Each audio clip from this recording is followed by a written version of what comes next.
Hi, it's Sam Tolbert, Sound of Joy Music Services, and we're back on to our viewer request. The list is quite long. We're up to 13 requests. We try to get to as many as we can in a timely manner, but when we have to stop to learn them, that puts everyone else on hold. So we're doing for one of our viewers, the selection God is Keeping Me by the Mississippi Mass Choir. After I've often said, a lot of these songs I never had to learn, but I used the concept of put together a scale, and from the scale you begin to build your chords. From those chords you add your progressions and your passing chords. So let's look at E flat. This is where the song is found. Look at the major scale first of all.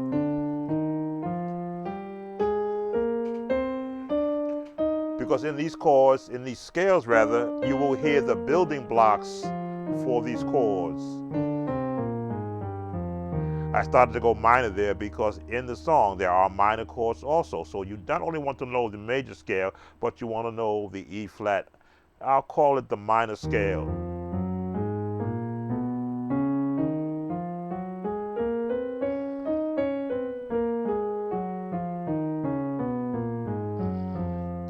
But there's also elements of the actual harmonic minor scale. As I say, gospel music generally picks one of three scales to build their chords around, because they're also in the jazz format, which means you're going to hear the pentatonic scale. So you're going to hear the pentatonic scale also in that, because that's where gospel music composers of that time went to go get their chords. So this song is almost like playing for a preacher. You're going to have the one in this one chord. Now, if you don't have this chord in your grasp, those scales we just practiced, that's where these chords are found. If we go out and spin, there's my minor or my flat 7 chord and my major chord. So just practicing scales, play the notes you hear, not the ones you don't. So it's going to be quick.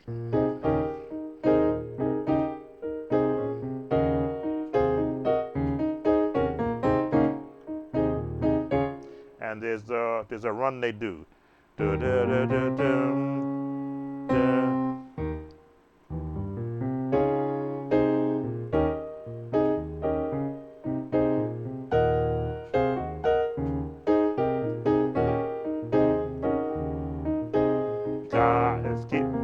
So you would find elements of the how can I put it, the 1/4, where it goes one and the passing tone. Here's your 4.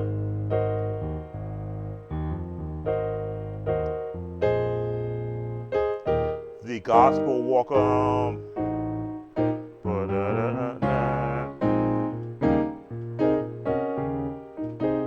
God is keeping me.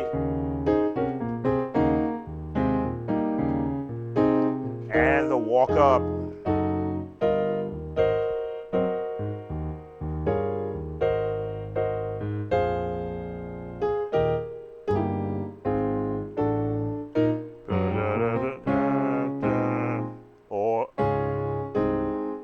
So which means your chords have, your fingering and your muscle memory has to be on point to be able to anticipate when you're going to change. So you're going to be in the 1, you're going to do the walk up, whichever way you want to look at it, to get to the 4. Now here's your minor chords, and then the chords around it. And again, this chord is built on what? Right on that minor scale. Out of it.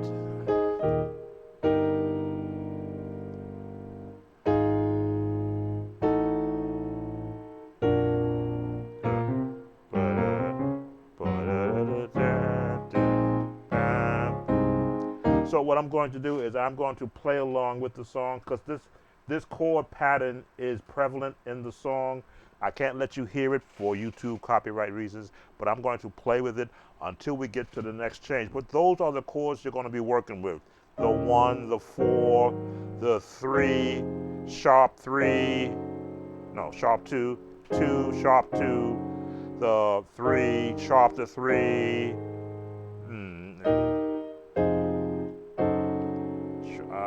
Again, I'd like to talk to the number system, but I don't teach it.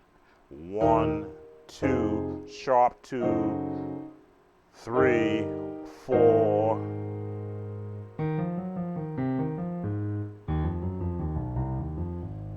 Work on your left hand to get those bass runs. 5. And then the walk up 3, sharp 3, sharp to 4. There it is. And the 5, to turn on the 5. Flat 7, 6, 1. Okay, so I'm going to play along with it, going on mute on the microphone, and you'll see the sequence. Be right back.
All right, so I took it as far as when they came out.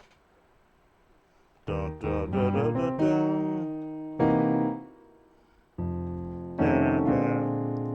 This is when they're going to switch into the next pattern. So you saw the one pattern.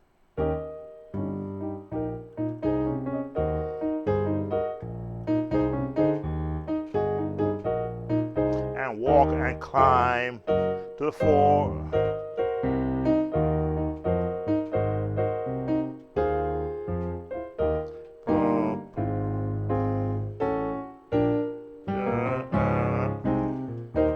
Now I shorten it.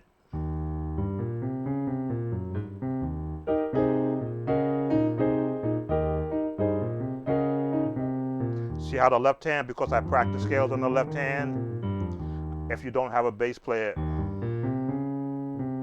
just practicing scales trains your hands to hear the notes you want to play, and you will assign the fingers to it.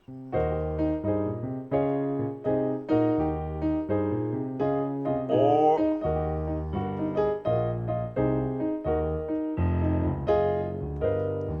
the full hand if you want to get that real solid sound.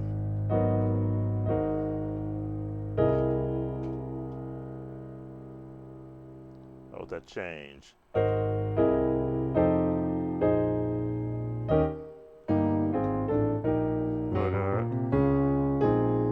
Now that other drop down that I just showed you is jazz moves.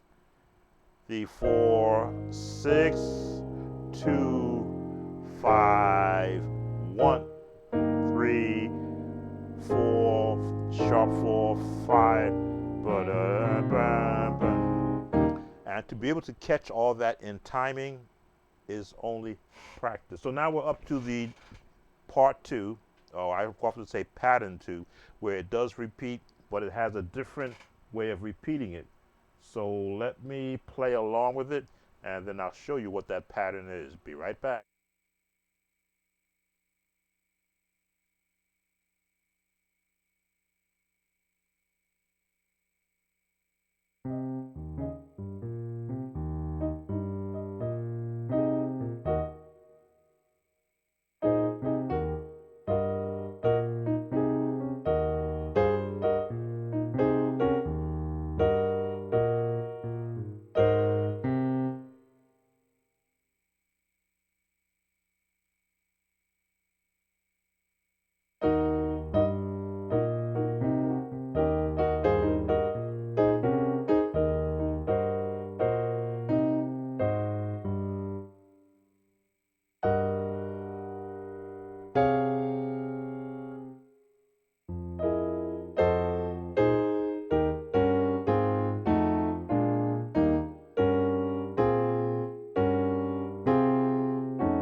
All right, so they're all passing tones.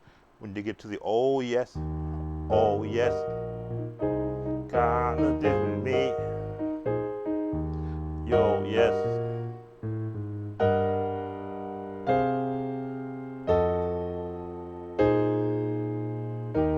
or or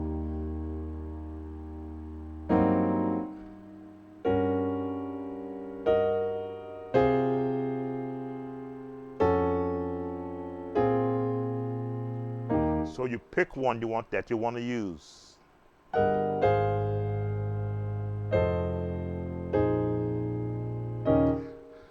It's all about listening to where the highest note is, where the lowest note is, and then what's in the middle.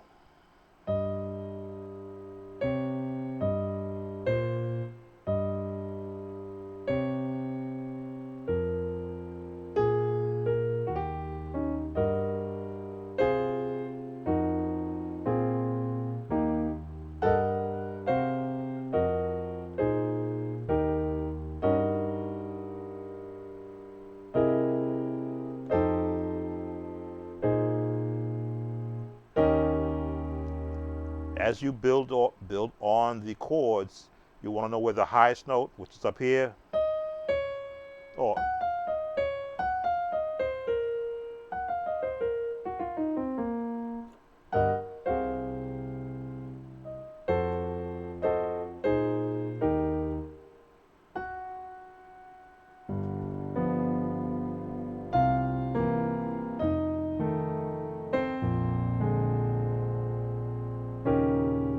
so many approaches to it.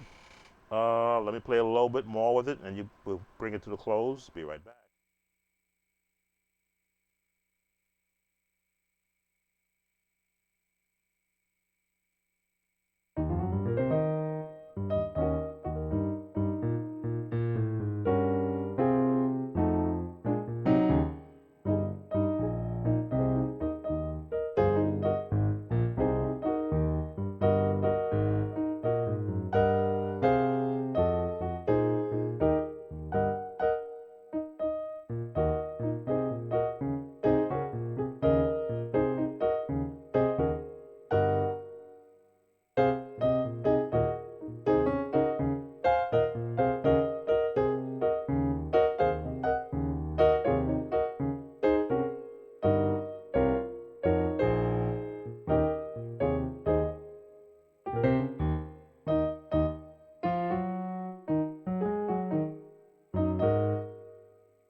right, so as you can see, chords are residing around major, minor, the flat seventh chord, the passing tones that get you from one chord to the next, and these are the passing tones.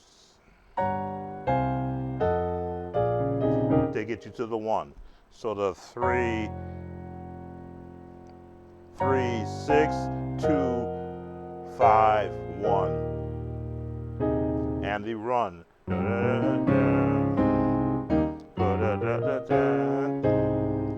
And you're going to be in the minor, which is where your choir voicing is. And I've often said the choir voicing will give you 60% of the chords you want to play. The rest is what you're doing in between.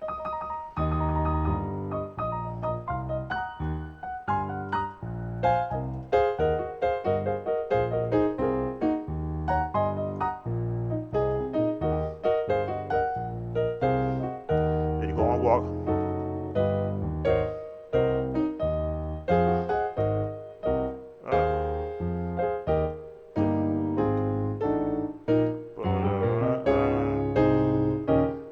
This will get you through this song from a practice standpoint. I'm sure I'm adding to what you currently already are doing, but this will give you some more, as they say, meat to put on the bones of the song. So Sam Tobin, Sound of Joy Music Services. As always, if you're not a subscriber, why not? Consider subscribing to us. Give us that thumbs up. It does help us in the YouTube algorithm. They actually promote the channel out to more listeners. Hit the notification bell, and of course, leave a comment. And I'll see you on the next viewer request. Take care.